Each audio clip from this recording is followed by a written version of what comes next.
بسم اللہ الرحمن الرحیم۔ عزیز طلبہ، السلام علیکم ورحمۃ اللہ وبرکاتہ۔ معاشرتی علوم درجہ ہشتم کے تدریسی عمل میں آپ سب کو خوش آمدید۔ عزیز طلبہ، ہم میقات دوم امتحان کے سلسلے میں اسباق پڑھ رہے ہیں اور اب تک ہم ایک سبق مکمل کر چکے ہیں۔ امید ہے آپ نہ صرف سبق کو سمجھ چکے ہوں گے بلکہ سبق سے متعلق جو تحریری کام ہے وہ بھی آپ کر چکے ہوں گے۔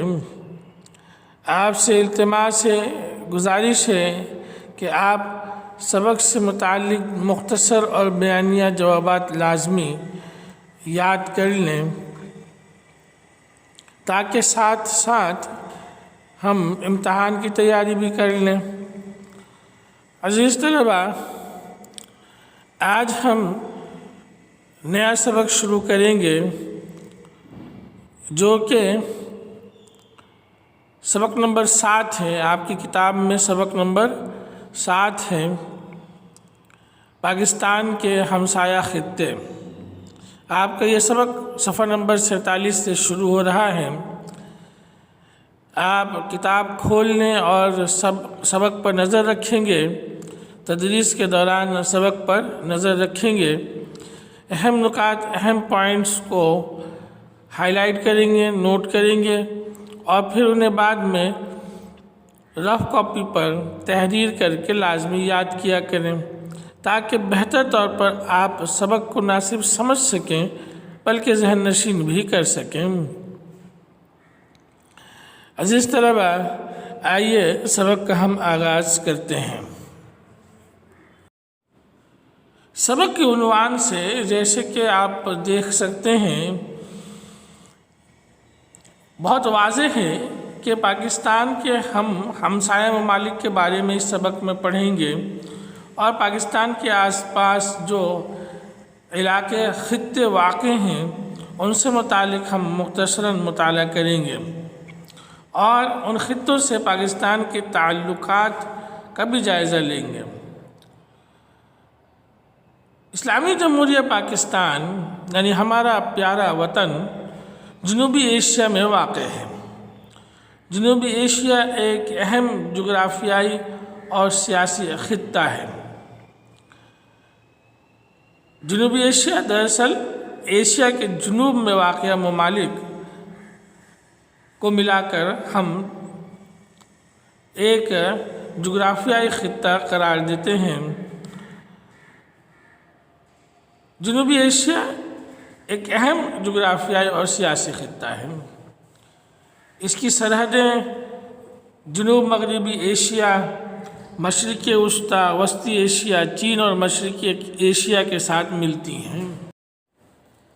پاکستان 23.5 درجے سے لے کر 36 درجے شمالی عرض بلد اور 61 درجے سے لے کر 77 درجے مشرقی طول بلد تک پھیلا ہوا ہے۔ عزیز طلبہ، عرض بلد اور طول بلد نقشے پر کھینچی جانے والی دو لائنیں ہیں اور نقشے کے اوپر، دنیا کے مکمل نقشے کے اوپر عرض بلد کی 180 درجے کی لائنیں ہیں اور طول بلد کی بھی 180 درجے کی لائنیں ہیں۔ جب ہم جغرافیائی طریقہ کار ٹیکنیک کے مطابق کسی ملک کا محل وقوع بیان کرتے ہیں تو ہم انہی دو لائنوں سے مدد لیتے ہیں اور جس مقام، جس ملک کے متعلق بتانا ہے تو ہم دیکھتے ہیں کہ کون سی لائنیں طول بلد کی اور عرض بلد کی اس ملک کے اوپر یا اس خطے کے اوپر سے گزر رہی ہیں اور اسی کے مطابق پھر ہم اسے بیان کرتے ہیں۔ اسی صورت میں پاکستان کے جو محل وقوع ہے جغرافیائی ٹیکنیک کے مطابق جب ہم نقشے پر دیکھتے ہیں تو پاکستان کے اوپر سے 23.5 درجے سے لے کر 36 درجے شمالی عرض بلد کی لائنیں گزرتی ہیں اور 61 درجے سے لے کر 77 درجے مشرقی طول بلد کی لائنیں گزر رہی ہوتی ہیں۔ یوں ان لائنوں کے درمیان جو آپ ملک دیکھیں گے وہ پاکستان ہوگا۔ پاکستان کا کل رقبہ، جغرافیائی رقبہ 7,96,095 مربع کلومیٹر ہے۔ 7,96,095 اسکوائر کلومیٹر ہے۔ پاکستان 4 مکمل آئینی صوبے، 1 عبوری صوبے اور وفاقی دارالحکومت پر مشتمل ہے۔ رقبے کے لحاظ سے صوبہ بلوچستان پاکستان کا سب سے بڑا صوبہ ہے۔ اس کا رقبہ 3,47,190 مربع کلومیٹر ہے۔ پنجاب کا رقبہ 2,05,345 مربع کلومیٹر ہے، جبکہ صوبہ سندھ کا رقبہ 1,40,914 مربع کلومیٹر ہے۔ اسی طرح خیبر پختونخوا صوبے کا رقبہ 1,01,741 مربع کلومیٹر پر مشتمل ہے۔ عبوری صوبے گلگت بلتستان کا رقبہ 72,971 مربع کلومیٹر ہے، جبکہ وفاقی دارالحکومت اسلام آباد کا رقبہ 220 مربع کلومیٹر ہے۔ یوں مجموعی طور پر پاکستان 7,96,095 مربع کلومیٹر پر مشتمل ایک ملک ہے۔ عزیز طلباء، اس رقبے میں پاکستان کشمیر کے جن علاقوں کو کنٹرول کرتا ہے، جنہیں ہم آزاد کشمیر کہتے ہیں، اس کا رقبہ شامل نہیں ہے۔ یاد رکھیے عزیز طلباء، پاکستان کشمیر کے جن علاقوں کو کنٹرول کرتا ہے وہ پاکستان کے کل رقبے میں شامل نہیں ہے۔ آزاد کشمیر کا رقبہ ہے 13,297 مربع کلومیٹر، 13,297 اسکوائر کلومیٹر۔ عزیز طلباء، پاکستان کی سرحدیں مشرق، مغرب اور شمال میں 4 ممالک کے ساتھ ملتی ہیں، جبکہ اس کے جنوب میں ایک طویل ساحلی پٹی ہے۔ پاکستان کے مشرق میں بھارت واقع ہے۔ بھارت کے ساتھ پاکستان کی 1610 کلومیٹر طویل مشترکہ سرحد موجود ہے، اور اگر ہم کشمیر کے بھی سرحدی حصے کو شامل کریں تو یہ مجموعی طور پر 2,912 کلومیٹر کی سرحد بنے گی۔ سندھ اور پنجاب کے صوبوں کے ساتھ یہ پاکستان سے مربوط ہے، ملا ہوا ہے۔ پاکستان اور ہندوستان کے درمیان ریل اور سڑک کے ذریعے نقل و حمل کی سہولت موجود ہے۔ عزیز طلباء، بھارت کے مزید مشرق میں کئی مسلم ممالک مثلاً بنگلہ دیش، ملائیشیا، انڈونیشیا اور برونائی دارالسلام واقع ہیں۔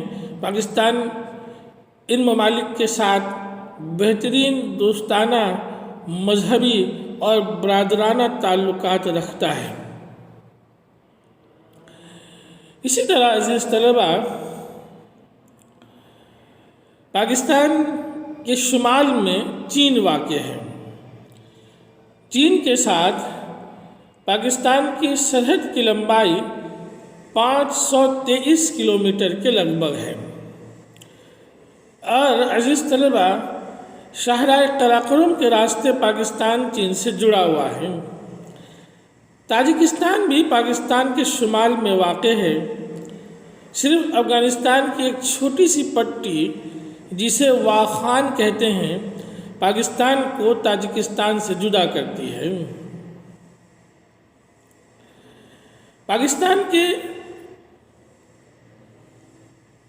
شمال مغرب میں افغانستان واقع ہے۔ افغانستان کے ساتھ پاکستان کی سرحدی لمبائی 2430 کلومیٹر ہے۔ اس سرحد کو ہم ڈیورنگ لائن کہتے ہیں۔ اس سرحد کا نام بھی ہے، انگریزوں نے افغانستان اور ہندوستان کی اس سرحدی علاقے کو ڈیورنگ لائن کے نام سے پکارا، جو آج بھی پاکستان اور افغانستان کے سرحدی لائن کو اسی نام سے جانا جاتا ہے۔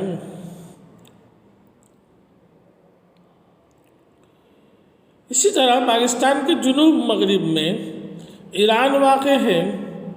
ایران کے ساتھ پاکستان کی مشترکہ سرحد کی لمبائی 470 کلومیٹر ہے، اور بحیرہ عرب کے ساتھ، جو کہ پاکستان کے جنوب میں واقع ہے، پاکستان کا تقریباً 1046 کلومیٹر طویل ساحلی علاقہ، ساحلی پٹی موجود ہے۔ اس ساحلی علاقے میں پاکستان کی بندرگاہیں بھی واقع ہیں۔ ان میں کراچی بندرگاہ، بن قاسم اور گوادر کی بندرگاہ اہم ہیں۔ عزیز طلبہ، جیسے کہ اب آپ جان چکے ہیں، پاکستان جنوبی ایشیا میں واقع ہے، اور جنوبی ایشیا کے آس پاس جو علاقے، جو خطے موجود ہیں، اگر ہم ان کا جائزہ لیں تو ہمیں معلوم ہوگا کہ جنوبی ایشیا کے مغرب میں مشرق وسطیٰ، شمال مشرق میں چین، جبکہ شمال اور شمال مغرب میں وسطی ایشیا موجود ہے۔ یوں عزیز طلبہ، پاکستان کے ہمسائے خطے بھی یہی ہیں، چونکہ پاکستان جنوبی ایشیا میں واقع ہے، اور جنوبی ایشیا کے آس پاس کے جو خطے ہیں وہی دراصل پاکستان کے ہمسایہ خطے بھی ہیں۔ آئیے سب سے پہلے ہم جنوبی ایشیا سے متعلق مختصراً پڑھتے ہیں۔ جنوبی ایشیا 7 ممالک پر مشتمل ہے۔ جنوبی ایشیا میں 7 ممالک واقع ہیں۔ ان ممالک میں پاکستان کے علاوہ بھارت، بنگلہ دیش، سری لنکا، نیپال، بھوٹان اور مالدیپ کے جزائر شامل ہیں۔ جنوبی ایشیا شمال، مشرق اور مغرب میں پہاڑی سلسلوں سے گھرا ہوا ہے، جبکہ اس کے جنوب میں بحر ہند واقع ہے۔ جنوبی ایشیا کے جنوب میں کوہ ہمالیہ اور کوہ قراقرم کے اہم پہاڑی سلسلے ہیں۔ اس کے مغرب میں کوہ ہندو کش، کوہ سلیمان اور کوہ کیر تھر موجود ہیں۔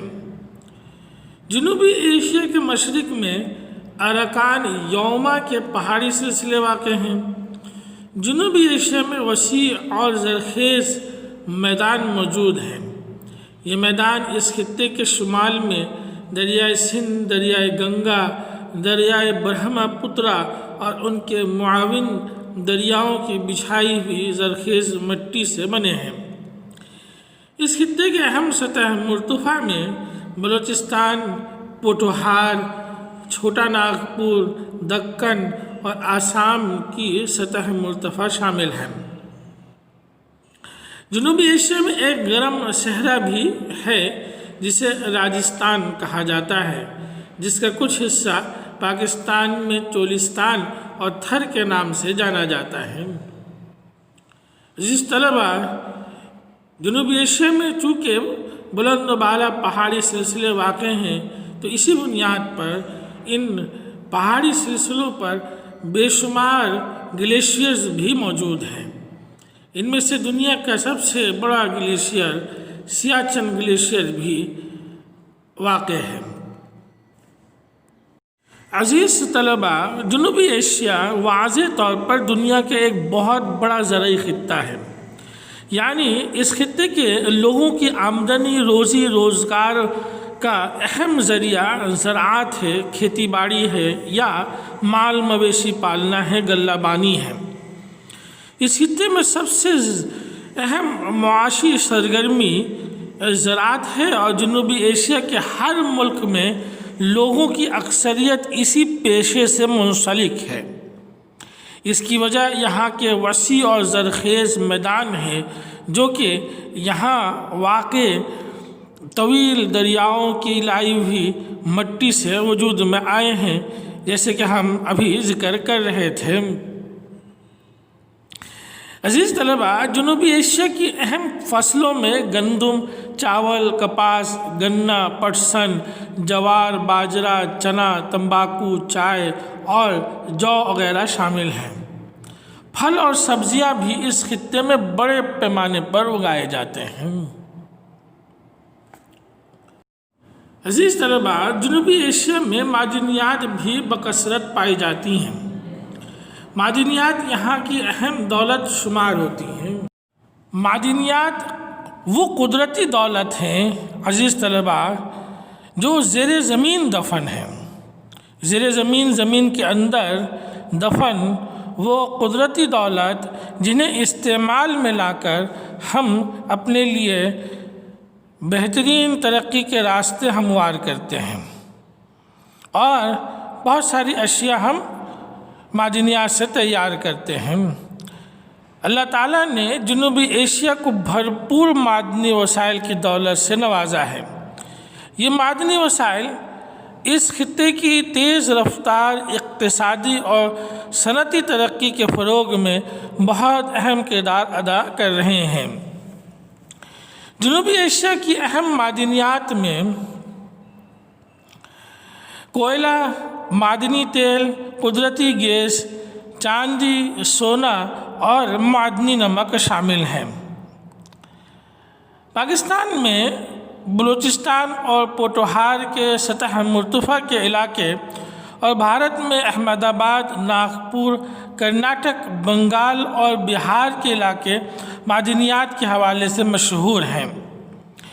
جنوبی ایشیا کے باقی ممالک میں معدنیات کم مقدار میں پائی جاتی ہیں، اس لیے ان ممالک میں صنعتوں کا بھی فقدان ہے۔ تاہم پاکستان اور ہندوستان معدنی وسائل کو بہترین طریقے سے استعمال میں لا کر صنعتی ترقی کی طرف بڑھ رہے ہیں، اور آنے والے وقتوں میں ہم دیکھیں گے کہ ان دونوں ممالک کا بھی شمار بڑے صنعتی ممالک میں ہوگا۔